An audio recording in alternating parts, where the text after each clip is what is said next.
एक बच्चा पूछ रहा था आज कि सर सिलेक्शन कैसे ले। ठीक है, गुरुकुल में भी आज इसी बात पे डिस्कशन हो रहा था बच्चों से सुबह में कि सर सिलेक्शन ले तो कैसे ले, और बच्चे कितने हुए हैं। ठीक है, दिन हमारे पास कितने बचे हुए हैं जरा देखो। तो मैं अगर मोटा मोटी हिसाब लगाऊं तो फरवरी, मार्च और अप्रैल में पेपर है, यानी अगर मानो हमारे पास 90 दिन है, तो इस 90 दिन में सिलेक्शन कैसे लिया जाए। सबसे महत्वपूर्ण बात कि 90 दिन में सिलेक्शन कैसे लिया जाए। ठीक है, दिख रहा है ना, 90 डेज में सिलेक्शन कैसे ले, और ये आ जाता है लाइफ में अभी सबसे बड़ा क्वेश्चन मार्क।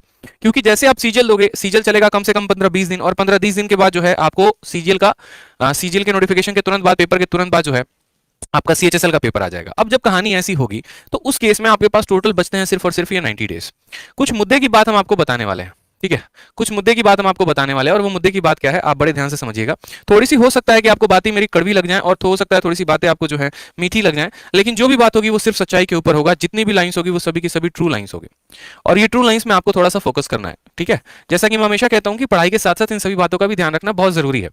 देखो क्या होता है कि अक्सर जो है ना, अगर मानो कि एक तरीके से आप लोगों को एक लाइफ का मैं केस बताता हूं, बड़ा सिंपल सा केस बताता हूं। ठीक है, जैसे मानो कि ये अपने लाइफ की छोटी सी एक स्टोरी डिस्कस करता हूं कि मैं था और मेरा एक रूममेट था जिसका नाम था आशीष। हम 12th में जब पढ़ाई किया करते थे, तो आशीष की कहानी कुछ ऐसी होती थी ना कि उसको लग्जरी चीजें काफी ज्यादा पसंद होती थी।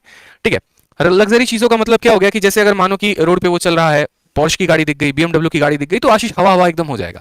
ठीक है, हम फिरजी में गए थे एक दिन डेमो क्लास लेने की, भैया इंजीनियरिंग करेंगे, तो फिरजी में गए वहां पर पढ़ने। तो पता चला कि वो टीचर की पैंट देख रहा है, शर्ट देख रहा है कि किस ब्रांड की, अरे भाई देखना एलन सॉली का पैंट पहना उन्होंने, एरो की जीन्स पहनी है, इस तरीके से करके। मुझे इन चीजों से खास फर्क नहीं पड़ता था, लेकिन हाँ उसको बहुत ज्यादा फर्क पड़ता था। हमेशा वो ब्रांड के चक्कर में रहेगा, अरे मोबाइल देखो आईफोन है। तो मैंने एक चीज उसके लाइफ से नोटिस किया, मैंने एक नोटिस किया ना कि मुझे भी मतलब हमारे मेरे और उसके आसपास में ही वो चीजें मौजूद हैं, लेकिन उसी को वो चीजें क्यों दिखती हैं।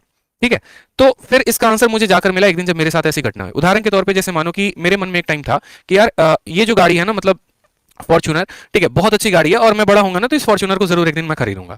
तो अब क्या होता है कि जब मैं रोड पे निकलता हूं ना, तो रोड पे हजारों गाड़ियां चल रही होती हैं, पोर्श भी है, बीएमडब्ल्यू भी है, फॉर्च्यूनर भी है, स्कॉर्पियो भी है, इनोवा भी है, लेकिन मेरी आंखें सिर्फ और सिर्फ नोटिस करती हैं तो फॉर्च्यूनर को करती हैं। तो इसी तरीके से जब आप अपने सोसाइटी में निकलते हैं, जैसे मानो की लड़कियां हैं, अगर उनको काफी चीजें फैशनेबल, कोई एक लड़की ऐसी है जिसको यार एक तरह की पर्टिकुलर जीन्स पसंद है, तो वो जब मार्केट में निकलेगी ना तो उसको उसी तरह की लड़कियों पर नजर होगा कि हाँ यार इसने ये वाली पहनी है, देखो कितना ट्रेंडिंग में है। कोई लड़का है अगर मानो उसको कैप पहनना पसंद है, और मार्केट में निकला, सिर्फ 3 से 4 लोग ही मिले, लेकिन उसकी नजरों में ऐसा लगता है ना यार ये कैप बड़ा ट्रेंडिंग में है। जिसको मोबाइल का शौक है, मेट्रो में जा रहा है, बस में जा रहा है, दूसरे के हाथ में मोबाइल देख लिया तो लगेगा अरे यार ये मोबाइल मतलब सही है यार, यही चीजें चाहिए हमें।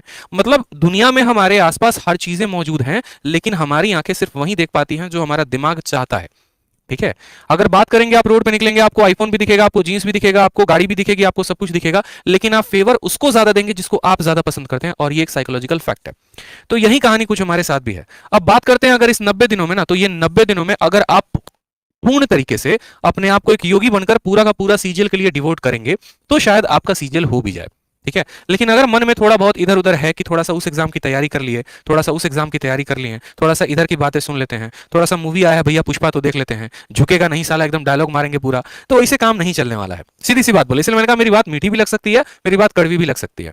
तो जो इंपॉर्टेंट है वो क्या है, ये 90 डेज की स्ट्रेटजी क्या है। बेकार है कहीं पर स्ट्रेटजी सर्च करना, बेकार है सारी बातें। सिंपल 3 सफलता के मूल मंत्र होंगे, वो होगा पहला क्या, मैं अगर बताऊं तो सबसे पहले आप अपने सिलेबस को पूरा करो, ये बात आप अपने मन में डाल लो। ठीक है, एग्जाम्पल के तौर पे अभी कुछ देर पहले एक स्टूडेंट का कॉल आया था, उन्होंने कहा कि सर मॉक मैं दे रही हूँ, डेली के डेली मॉक दे रही हूँ, और स्कोर मेरा 105 110 आ रहा है। पिछली बार की जब सीजीएल आया था ना, तो वो बहुत ज्यादा डेडिकेटेड थी, बहुत ज्यादा डेडिकेटेड, और इतना डेडिकेशन मैंने किसी में नहीं देखा था जितना मैंने उस लड़की में देखा। कोई ऐसी क्लास नहीं थी जो मिस नहीं करती थी, चाहे वो यूट्यूब हो चाहे वो एप्लीकेशन हो।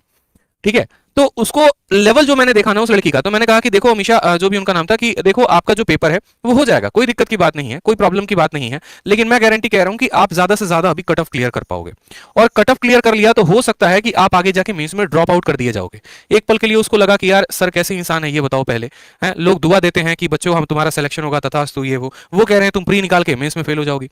ठीक है, तो मेरे कहने का पर्पस वो नहीं था कि आपका प्री हो जाएगा आपका मेंस नहीं होगा। असल में क्या होता है ना कि जो जिस रास्ते से गुजरा होता है उसको वहां की खाई और उसको वहां की ऊंचाई सब कुछ पता होती है। हम लोग ऐसे यहाँ पर नहीं आए, मैं यहाँ पर ऐसे नहीं आया हूँ कि हाँ बस आया गया और भैया ठीक है आ गए यहाँ पे और ज्ञान दे रहे हैं फालतू का। हर वो पेपर क्वालिफाई किया है, हमें पता है ठीक है कि फेल भी आदमी कब होता है, पास भी कब होता है, रैंक भी लेकर कब आता है, सब चीजें सब कुछ पता है मुझे। मुझे ये भी पता है किसी बच्चे को देख के मैं बता सकता हूँ कि उसका सिलेक्शन कब होगा, कितने टाइम में होगा, कितने मंथ में होगा, जिस हिसाब से उसकी तैयारी है। बात करते करते सब कुछ पता लग जाता है। मैंने कहा कि देख लेना आपका इस बार का तो प्री मुश्किल है, लेकिन अगली बार अगर यही कंसिस्टेंसी लगी रही ना तो अगली बार के प्री तक आते आते आप अपने घर में एक बढ़िया सा गवर्नमेंट जॉब घर वालों को दे दोगे, ये मेरा पर्सनल गारंटी है आपको। ठीक है। रीजन क्या होता है दोस्त कि आप लोग हमेशा एक बात को जिया करो, अपने जिंदगी में डाल लिया करो कि आप बन रहे हो, सिंपल सा बात है, इंस्पेक्टर। आप यहां पर चपरासी नहीं बन रहे, आप सीजल से इंस्पेक्टर बन रहे हो। और अगर आप इंस्पेक्टर बन रहे हो ना, तो आपको मेहनत भी उस तरीके का करना पड़ेगा इन 90 दिनों में। आपको मेहनत भी उस तरीके का करना पड़ेगा। आपको मैथ्स में भी उतने ही एफर्ट डालने पड़ेंगे, इंग्लिश में ही उतने ही एफर्ट डालना पड़ेगा, रीजनिंग में ही उतने ही एफर्ट डालने पड़ेंगे, जीएस में भी उतनी। आप क्या सोचोगे कि सर एक काम करो ना, बताइए ना सर कोई छोटा सा वीडियो जिससे ज्योमेट्री कंप्लीट हो जाए। सर जीके का हम क्विज लगा रहे हैं, घटना चक्र लगा रहे हैं, स्पीडी लगा रहे हैं, कुछ सवाल सही होते हैं, कुछ सवाल गलत होते हैं, सर सिलेक्शन तो हो जाएगा ना। आप मेरे भाई, मेरे दोस्त, मेरे प्यारे भाई, आप सिंपल बता दो, अगर मैं इतना करूं तो क्या मेरा सिलेक्शन हो जाएगा? क्या अगर मैं ही इतना करूं तो क्या मैं इंस्पेक्टर बन जाऊंगा? मैं भी उतना ही मेहनत करता हूं, आप भी उतनी ही मेहनत करते हो, तो चलो एक काम करते हैं ना, दोनों इंस्पेक्टर बन जाते। कैसे पॉसिबल है यार? 12 लाख की भीड़ है, जो जेन्युइन क्राउड है ना, 3 से 4 लाख की जेन्युइन क्राउड है। आप यहां पर पहले इनको तो बीट करो, जो सबसे ज्यादा महारथी हैं। और इनको बीट करने के लिए क्या होगा? उस लेवल की मेहनत करनी पड़ेगी। और उस लेवल की मेहनत सिर्फ मैथ में नहीं करनी पड़ेगी, हर सब्जेक्ट में उतना ही इनपुट डालना पड़ेगा। तो जाकर आप अपने आप को ढंग का प्रिपेयर कर पाएंगे, अपने आप को उस लेवल तक पहुंचा पाएंगे। और जिस दिन आप उस लेवल तक अपने आप पहुंचा लिए ना, फिर आप 30 डेज स्ट्रैटेजी, 60 डेज स्ट्रैटेजी नहीं ढूंढोगे, सीधा का सीधा आपके हाथ में सिलेक्शन ही आएगा। जेन्युइन चीजों पे काम करिए, उल्टी सीधी चीजों पे मत भागिए। ठीक है कि हम 10 दिन की स्ट्रैटेजी देख लेते हैं, 30 दिन की स्ट्रैटेजी देख लेते हैं, या ऐसे पढ़ लेते हैं। आपको डेडिकेटेड होना पड़ेगा। सर मैं आपको हर दिन पहले क्यों कहता हूं? सर मैं आपको 30 दिन पहले, ये 3 महीने पहले मैं आपको क्यों बात बता रहा हूं कि अगर अभी से भी आपकी जो तीसरी आंख है जो पीछे सो रही है, अगर अभी से भी वो जग जाती है, तो आप प्रॉपर तरीके से अपना शेड्यूल बना लेंगे, प्रॉपर तरीके से वोकैबुलरी पढ़ेंगे, प्रॉपर तरीके से ग्रामर की प्रैक्टिस करेंगे, प्रॉपर तरीके से मैथ्स के हर वो पॉइंट, हर वो फॉर्मूले पर आप काम करेंगे। आपका अगर एडवांस वीक है तो ऐसा नहीं है कि पेपर के 10 दिन पहले अलजेब्रा उठा रहे हैं, आप अभी से ही पढ़ना शुरू कर देंगे। तो हर उस मुद्दे पर काम करिए, बहुत जरूरी है आपके लिए। ठीक है, बहुत ज्यादा जरूरी है। आपको 3 मंत्र पर काम करना है। सबसे पहले तो आपको अपने सिलेबस पर ध्यान देना है।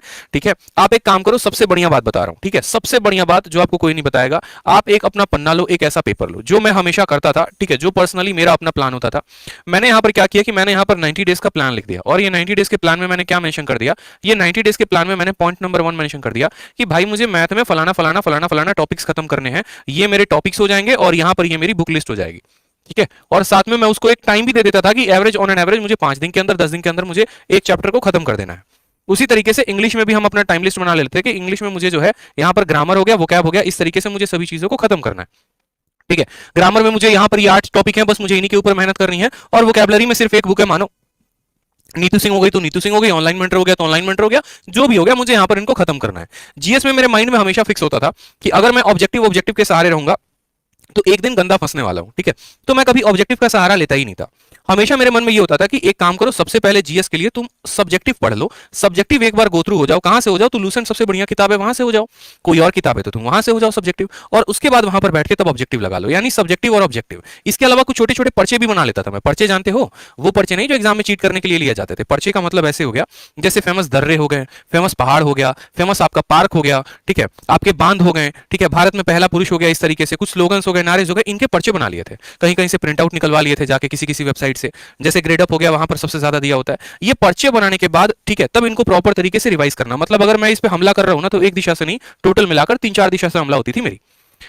ठीक है, एक मेरा हो जाता था कि इसके मिसलेनियस पे अटैक करूंगा, दूसरा मेरा ये हो जाता था इसके ऑब्जेक्टिव पर अटैक मारना है, तीसरा मेरा ये हो जाता था यहां पर कि करंट अफेयर पर भी जोड़ देना है। ठीक है, इस तरीके से हमला होगा। फिर उसके बाद हम आते थे रीजनिंग पे। अब रीजनिंग में क्या होता है, एक बच्चा जो है वो जीवन में इस बात के मिथ पे जीता है, भाई का तो तेरा रीजनिंग कंप्लीट है, ठीक है, मेरा तो रीजनिंग बहुत अच्छा है, 50 में 50 तो आ ही जाएंगे। और यकीन मानो उस भाई को भी ये पिछले साल पता नहीं उसकी आंखें कब देखी होंगी, स्कोर 50/50 नहीं आता दोस्त। जिंदा आदमी इस उम्मीद में रहता है कि रीजनिंग अच्छा है और रीजनिंग में 50 में 50 आ जाएगा, बट नहीं आता है। क्यों नहीं आता है? क्योंकि देखो, अगर कोई चीज नहीं आती है ना, तो गुरूर नहीं करना उस चीज का। ठीक है, घमंड नहीं करना है कि रीजनिंग आती है। हो सकता है कभी आप किसी दिन में उस घमंड के लपेटे में आ जाओ। उससे बढ़िया ये है कि आप उसको कॉन्स्टेंटली मेहनत करते रहो। करना दोस्त, एटीट्यूड जरूर दिखाना, गुरूर जरूर दिखाना, लेकिन जिस दिन हाथ में ज्वाइनिंग होगी उस दिन दिखाना, उस दिन शोभा भी देगा। अभी तो आपकी सीखने की उम्र है। अभी एक काम क्या करो कि रीजनिंग में जैसे मानो अगर कोई टॉपिक नहीं आता, आप उसको पूरा का पूरा पढ़ो प्रॉपर तरीके से, और अगर नहीं आता तो प्रैक्टिस करो। ज्यादा से ज्यादा मेरा मानना है कि अभी प्रैक्टिस के ऊपर जोर दो, उन सवालों के ऊपर जो सबसे ज्यादा कैलकुलेटिव है, ठीक है, जो नए पैटर्न के ऊपर पूछे गए हैं। कहीं से भी प्रैक्टिस करते हो। रीजनिंग की जो बुक है हमारी विक्रमजीत सर की, आप उससे प्रैक्टिस कर सकते हो, बहुत जबरदस्त बुक उन्होंने बना रखी है। ठीक है, तो इस तरीके से आप यहां पर पूरा पे एक प्रॉपर 90 डेज का प्लान बना लो। उस 90 डेज के प्लान में आप हर सब्जेक्ट को टारगेट कर रहे हो, आप वोकैब को भी टारगेट कर रहे हो, आप करंट अफेयर को भी टारगेट कर रहे हो, आप रीजनिंग को टारगेट कर रहे हो, मैथ को कर रहे हो, इंग्लिश को कर रहे हो। तो इस तरीके से एक 90 डेज प्लान अपने आपने कॉपी में बना लिया, सारी बातें आपने नोट डाउन कर ली। उसके बाद क्या होता था, मैं यहां पर डेज के प्लान बनाता था। कि डेज में जैसे मानो 1 हो गया, 2 हो गया, 3 हो गया, 4 हो गया, इस तरीके से करके पूरे 90 दिन का प्लान बना लिया। जैसे जैसे मेरा दिन बीतता था ना, मैं उसको ऐसे काटना शुरू करूंगा, अरे यार इतने दिन बीत गए, इतने दिन बीत गए, इतने दिन बीत गए। वो क्या होता है, एक साइकोलॉजिकल प्रेशर बनाता है माइंड के ऊपर, और हमें बार बार एक रिमाइंडर देते रहता है कि देखो इतने ही दिन बच गए हैं, अब नहीं पढ़ोगे तो कब पढ़ोगे, इतने ही दिन बच गए, अब नहीं पढ़ोगे तो कब पढ़ोगे। क्योंकि आज का समय ऐसा है ना, बेशक कोई कितना कह ले कि यार मैं अपने आप में बहुत महान हूं, या फिर एक तरीके से मुझे किसी की गाइडेंस की जरूरत नहीं है, बेशक आपको किसी की गाइडेंस की जरूरत नहीं है, मैं आपकी 100 बातें एग्री करता हूं, लेकिन हाँ आज के टाइम में आपको अपने आप पे ही प्रेशर डालने की बहुत जरूरत है। और वो जरूरत करता है आपका ये टाइमर, वो जरूरत करता है आपका ये शेड्यूल। जब आपके सामने लिखा हुआ होगा ना पन्ने के ऊपर इतनी चीजें पढ़नी है, तो दिमाग को लोड पड़ेगा भाई, आंखों से दिखेगा, अरे तेरे को तो इतना कवर करना है पेपर के पहले, और तू 4 टॉपिक किए बैठा है, तेरे पास तो सिर्फ 90 दिन है, 20 दिन निकल गए, बचे 70 दिन, अब नहीं करेगा तो कब करेगा। तो ये डेली का डेली एक प्रेशर क्रिएट करते रहेगा आपके ऊपर। उस प्रेशर में शायद हो सकता है थोड़ा बहुत पढ़ाई कर भी लो, ठीक है, हो सकता है उस प्रेशर में आप एक पल के लिए ये भी सोच लो यार आज है ना 2 चीजें मेरे सामने हैं, या तो एक मैं बैठ के 3 घंटे की मूवी देख लूं या वेब सीरीज देख लूं, या फिर हो सकता है कि मैं 3 घंटे में एक टॉपिक कंप्लीट कर लूं। अगर टॉपिक कंप्लीट हो गया तो यहां से उसको कट मार देंगे, और मूवी कंप्लीट हो गया तो यहां पर उसको कट मारने का कोई भी जगह नहीं है। इस तरीके से आप अपने आप को ढालो, ये 90 दिन बहुत जरूरी है, समझ में आ रहा है। और ये 90 दिन में जिसने काम नहीं किया ना, तो इसीलिए मैंने कहा 3 पॉइंट है। पहला पॉइंट हो गया सिलेबस, दूसरा पॉइंट हो गया प्रॉपर स्ट्रैटेजी, ठीक है, और तीसरा हो गया प्रॉपर, एक बात को जान लो दोस्त, रिवीजन। रिवीजन का मतलब क्या हो गया कि जो आप सिलेबस को पढ़ रहे हो उसका रिवीजन करो, और साथ में मॉक टेस्ट लगाओ, ठीक है। अभी तो आपकी उम्र मॉक टेस्ट लगाने की भी नहीं हुई है, और बच्चे क्या सोचते हैं, बच्चे सोचते हैं सिलेक्शन हो जाएगा, प्री में तो हम ही फोड़ेंगे और कोई नहीं फोड़ेगा। अरे यार बाहर ऐसे ऐसे लोग बैठे हैं ना जो 400 500 प्री का मॉक लगा के बैठे हैं, और उनका अभी स्टार्टिंग स्कोर ही है ना मॉक में 150 160 होता है। आपका स्टार्टिंग स्कोर अभी 100 110 होगा। आप अभी कट ऑफ के लिए जद्दोजहद कर रहे होगे, वो कट ऑफ क्लियर करके बैठे हैं, उनको मेंस के लिए क्वालिफाई करना है, वो 190 के लिए बीट कर रहे हैं। तो 2 लोग हैं हमारे पास, एक वो जो 130 140 लाने के लिए मर रहा है, कट ऑफ क्लियर करने के लिए मर रहा है, दूसरा वो जिसके 130 140 तो अभी से ही बन रहे हैं, बस वो ये सोच रहा है कि किसी भी तरीके से 180 प्लस लेके आ जाऊं, मेंस में भी 180 190 लेके आ जाऊं और एक इंस्पेक्टर पोस्ट मिल जाए। यहीं पर 2 लोग हैं, दोनों की सोच अलग अलग है। तो आप खुद यहां से तय कर लीजिए कि सिलेक्शन किसका होगा, ठीक है, सिलेक्शन किसका होगा। ये जो 110 नंबर आ रहे हैं, ऐसा नहीं है कि इनका सिलेक्शन नहीं होगा, इनका होगा, लेकिन तब जब वो 180 वाले के बराबर या उससे दोगुनी 3 गुनी मेहनत करेंगे तब हो सकता है। किस्मत साथ दे सकती है और नहीं भी दे सकती है, लेकिन जो मेहनत होती है ना वो हमेशा साथ देती है। जिंदगी में मैंने मेहनत किया है, ठीक है, जब खेत में मेरे पापा काम करते थे ना, तब मैं उनके साथ खेत में काम करता था। हाँ तो मैं ऐसे फोड़े हो जाएंगे ना, लेकिन तब भी मैंने मेहनत करना नहीं छोड़ा। मैं हमेशा बताता हूं आज ये वक्त है, और आज से 1 साल पहले जस्ट मेरा वक्त था। आज से 1 साल पहले मैं कहीं नहीं था, बस अपने खेतों में था, काम कर रहा होता था पिछले साल के अक्टूबर नवंबर के महीनों में, ऐसे कुल्हाड़ी लेके मिट्टी निकाल रहा हूं मैं अपने पापा के साथ। और 1 महीने 1.5 महीने के बाद मेंस था। जो मेहनत की थी ना भाई, उसका कोई सब्सटीट्यूट नहीं है। 2 घंटे 1 घंटे की मॉक में आप प्री में थक जाते हो, दिन में 2-2 घंटे की एक मॉक में मेंस की लगाता था। एक दिन में कम से कम 3 से 4 मॉक, 3 से 4 मॉक हम मेंस का लगाएंगे। जब दिल्ली आए, यहाँ पर एक लाइब्रेरी ज्वाइन किया, यहाँ पर जाके 3 से 4 मॉक डेली लगाते थे। वो भी ये देखकर कि आसपास का माहौल इतना है, अगर मैं इतनी मेहनत नहीं करूंगा तो मैं फेंका जाऊंगा कहीं दूर, मैं किसी कोने में पड़ा रहूंगा, ठीक है, मेरे हाथ में हमेशा बेरोजगारी रहेगी और कुछ नहीं होगा। 2-2 घंटे की 3-3 मॉक 4-4 मॉक, बस नीचे एक चाय की दुकान होती थी, एक मॉक दिया, इतना प्रेशर बन गया, जाके चाय पिया, फिर वापस आके फिर बैठ के मॉक। सुबह निकलते थे सूरज देखकर, रात को सूरज ढलने के बाद ही सीधा रात में 11-12 बजे आदमी निकल रहा है। बस वो 1 महीने अपने आप से प्रॉमिस कर लिया था कि ना लेफ्ट देखो ना राइट देखो, बस अपनी किताबों को देखो, अपने कंसेप्ट को देखो, बनाओ, पढ़ो कायदे से, वही तुम्हें जो है कामयाब बनाएगी, वही तुम्हें आगे लेके जाएगी। तो इस बात का ध्यान रखो, प्रॉपर तरीके से जो है पूरा एक अपना शेड्यूल बनाओ। आपकी कमजोरी, आपकी जो खासियत है वो सिर्फ आप जानते हो, आपके अलावा कोई नहीं जानता है। आपको पता है आपके वीक पॉइंट्स क्या हैं, आपको पता है अगर आपकी जीएस कमजोर है तो सर आप काम करिए ना उसके ऊपर। किसी और को थोड़ी लेकर आएंगे सर आप काम करवाने के लिए, भैया मेरा जीएस है तुम अच्छा करवा दो, ऐसे नहीं होगा सर। आप ही को ढूंढना पड़ेगा ना। आप या तो इंटरनेट को ढूंढिए, या आप किसी किताब को पकड़िए, आप कहीं और पे पकड़िए, लेकिन हाँ जो भी है आप प्रॉपर तरीके से डिसाइड कर लीजिए, मेरा वीक पॉइंट है, मैं इसके ऊपर काम करूंगा, ठीक है। तुम्हारा वीक पॉइंट है, अगर मानो कि आपका वीक पॉइंट है जीएस की तरफ, तो आप जीएस के ऊपर ज्यादा फोकस करो। वोकैबुलरी है तो वोकैबुलरी के ऊपर ज्यादा फोकस करो। हर जगह अपने आप में अच्छा है, हर जगह अपने आप में बहुत बेहतरीन है। आप अपने घर से भी पढ़ाई कर सकते हैं, बाहर से भी पढ़ाई कर सकते हैं, कहीं से भी आप पढ़ाई कर सकते हैं, कोई परेशानी की बात नहीं, लेकिन बस पढ़ाई आपको करना है, ठीक है। कुछ सोशल डिस्ट्रैक्शंस हो जाते हैं जिसके ऊपर थोड़ा काम करो। अगर किसी चीज पे लगता है कि समय ज्यादा जा रहा है तो अपना प्रॉपर एक शेड्यूल बना लो कि इसको बस इतना ही लिमिटेड टाइम एक देना है, इससे ज्यादा नहीं। चाहे मोबाइल पर किसी से बात करना हो गया, किसी के साथ घूमने जाना हो गया, ठीक है, या परिवार का कोई भी एक तरीके से काम हो गया, तो अभी कुछ देर के लिए होल्ड कर सकते हो, क्योंकि एक बार आप बेहतर हो गए ना, आने वाली आपकी जितनी भी पीढ़ी है ना वो मौज करेगी, मैं गारंटी दे रहा हूं। क्योंकि एक इंसान के ऊपर आज के टाइम में 3 जनरेशन का जो है रिस्पॉन्सिबिलिटी होता है। अगर मैं हूं ना तो मेरे ऊपर मेरा खुद का रिस्पॉन्सिबिलिटी है, जो मेरी अपनी जनरेशन होगी, जैसे मैं हो गया, मेरी वाइफ हो गई, ठीक है, मेरे भाई हो गए, मेरी बहन हो गए, वो हो गए। एक मेरा पिछला जनरेशन जैसे मेरे पापा हो गए, मेरी मम्मी हो गई, मेरे दादा हो गए, मेरे चाचा हो गए, वो ठीक। और एक मेरा आने वाला जनरेशन जैसे मेरा बेटा हो जाएगा, मेरी बेटी हो जाएगी, मेरे जो आने वाली पूरी की पूरी हायरार्की होगी। बेशक मैं बहुत अच्छे स्कूल से नहीं पढ़ा, मैं एक बात ये मानकर चलता हूं, और पल के लिए हम कहते हैं ना कि यार मेरे पापा में समर्थ उतना नहीं था कि वो मुझे इतना पढ़ा पाए। ठीक है, उनके अंदर समर्थ नहीं था, मेरे पापा ने तो खैर पढ़ाया, बहुत पढ़ाया, अपनी रोजी रोटी मारकर मुझे पढ़ाया, इस बात के लिए मैं उनको हमेशा शुक्रगुजार हूं। बट एक एग्जाम्पल दे रहा हूं कि मानो लाइफ आपको आज सबसे बेस्ट रिसोर्स नहीं देती है। ठीक है, आपके पास उतने पैसे नहीं है कि आप शहर जाके पढ़ाई कर सको, ठीक, लेकिन आप तो अपने आप को इतना काबिल बना लो कि कल के दिन आपका बेटा आपसे ये बात ना बोले। आप बताओ पहले, आप अपने आप को उस काबिल नहीं बना रहे, और फिर आपका बेटा भी वही एक्सक्यूज देगा जो आप एक्सक्यूज दे रहे हो। इससे बेहतर यह है कि आप उसके लिए एक बढ़िया सा प्लेटफॉर्म तैयार करके दो, और वो तब दोगे जब आप अगर अच्छे स्कूल में नहीं पढ़े, अगर आप उसको अच्छे स्कूल में पढ़ाने का सोचते हो, वो तब पॉसिबल है जब आप उस लेवल की मेहनत कर रहे हो, आप उसको कुछ गिफ्ट में दे रहे हो, एक तरीके से, एक बोलते हैं ना विरासत में मिली है, तो ये आपकी कामयाबी से उसको विरासत में मिलेगा, और इसके लिए बस आपको मेहनत करनी पड़ेगी। ठीक है, समझ में आ गया बात? मन लगा के पढ़ो भाई, बस और कोई दिक्कत की बात ना है। ठीक है, बाकी चीजें सब साइड कर दो, पड़ोसी वड़ोसी की सब बातें साइड हो जाती हैं, कोई फर्क नहीं पड़ता, बस आप ढंग से अपने ऊपर मेहनत कर लो। ठीक, ताकि आने वाली पीढ़ी कम से कम बोल सके कि हाँ भाई साहब ये हमारे लिए कुछ छोड़ कर गए, कुछ अच्छा करके गए, देश के लिए भी कुछ अच्छा कर लोगे आप। ठीक, और छोटी छोटी चीजें हैं ना, छोटी छोटी चीजें पे आप काम करो यार। मैं आज यही बात हो रही थी मेरी अनिल सर से कि एक वो दिन था कि सर जब यहाँ पर व्हाइट बोर्ड लगा होता था, डिजिटल बोर्ड नहीं था सर, व्हाइट बोर्ड था, मार्कर से आते थे, पढ़ाते थे, 5 बच्चे 10 बच्चे लाइव देखा करते थे, 20 बच्चे लाइव देखा करते थे। सर हमने तो शुरुआत वहां से की है, हमें तो सर डूबने का डर ही नहीं है, क्योंकि हमने तो शुरुआत ही 0 से की है। आज 1000 बच्चे लाइव देखते हैं, कल हो सकता है 10,000 बच्चे लाइव देखेंगे, एक दिन 1 लाख बच्चे भी लाइव देखेंगे, वो भी पल आएगा। तो जो व्यक्ति एकदम नीचे से शुरुआत करता है ना, उसको पता होता है यार कहां कहां पर ब्रेक थ्रू आएंगे, और डर नहीं लगता। फिर बस उसी तरीके से मेहनत करो। बेशक आपका स्कोर 60 आ रहा है, कोई परेशानी की बात नहीं, लेकिन ये 60 से जो है ना, 60 के बाद 60 पे ही नहीं रुकोगे, 70 आएगा, 80 आएगा, 90 आएगा, 100 आएगा, 190 भी आएगा।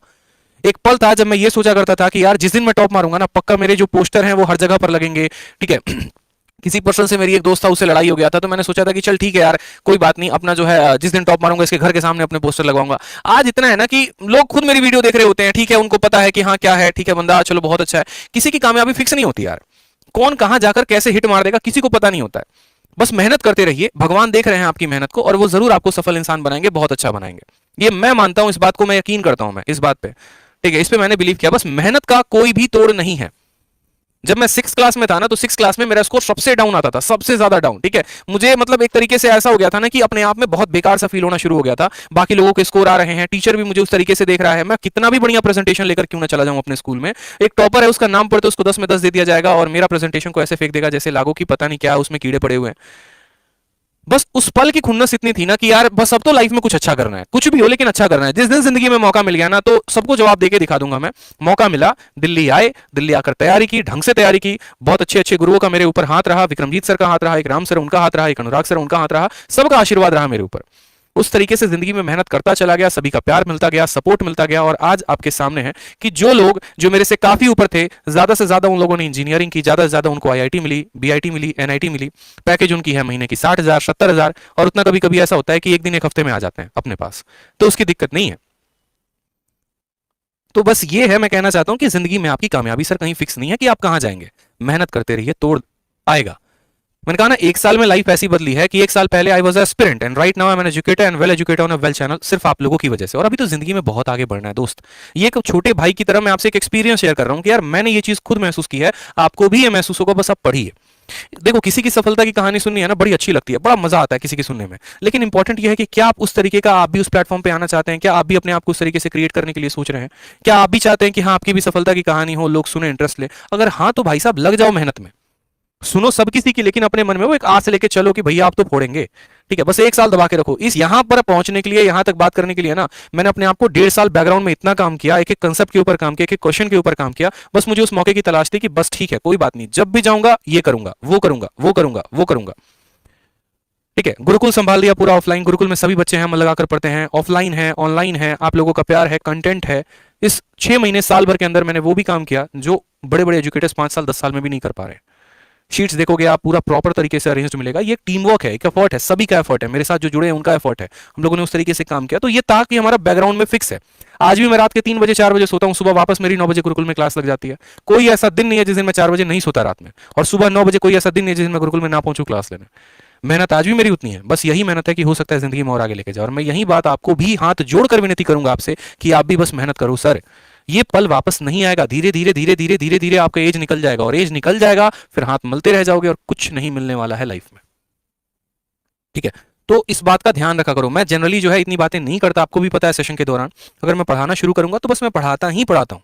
लेकिन आज जरूरत इसलिए महसूस हुई क्योंकि बहुत बार क्या होता है कि हम पढ़ रहे होते हैं, हमें पता ही नहीं क्या पढ़ रहे हैं, हम तैयारी कर रहे हैं लेकिन पता ही नहीं किस चीज की तैयारी कर रहे हैं। तो क्या फायदा ऐसी तैयारी का? आप मेरी वीडियो 4 घंटे देख लो, ठीक है, और 4 घंटे के बाद आप कुछ ना पढ़ो, सर मैं बता रहा हूँ वो 4 घंटे भी बेकार है, वो 4 घंटे भी बेकार है। अभी के जो ये आधे घंटे जो मैंने बात कही है ना, अगर जब जब आप डिमोटिवेटेड फील होना ना, आप बार बार ये मेरी बात सुनना, रिवाइंड करके सुनना, वीडियो को डाउनलोड करके रख लो, सेव करके रख लो, जब जब हो 2x की स्पीड पे चला देना, सुनना, देखना, एनर्जी ना आ गई तो फिर कहना। बस इस बात का ध्यान रखो, प्रॉपर स्ट्रैटेजी, प्रॉपर प्लानिंग, ये जिंदगी में हमेशा आपको आगे बढ़ा के लेके जाएगी। पढ़ाने का काम मेरा है, मैं आपको मैथ्स पढ़ा सकता हूं, मैं आपको मैथ्स सिखा सकता हूं, मैथ्स से प्यार करवा सकता हूं, लेकिन सिलेक्शन अल्टीमेट आप ही के हाथ में है, क्योंकि सिलेक्शन के लिए सभी सब्जेक्ट पढ़ना होता है, प्रॉपर स्ट्रैटेजी, प्रॉपर प्लानिंग, हर कुछ चाहिए होती है। ठीक है, और ध्यान रखो आप यहाँ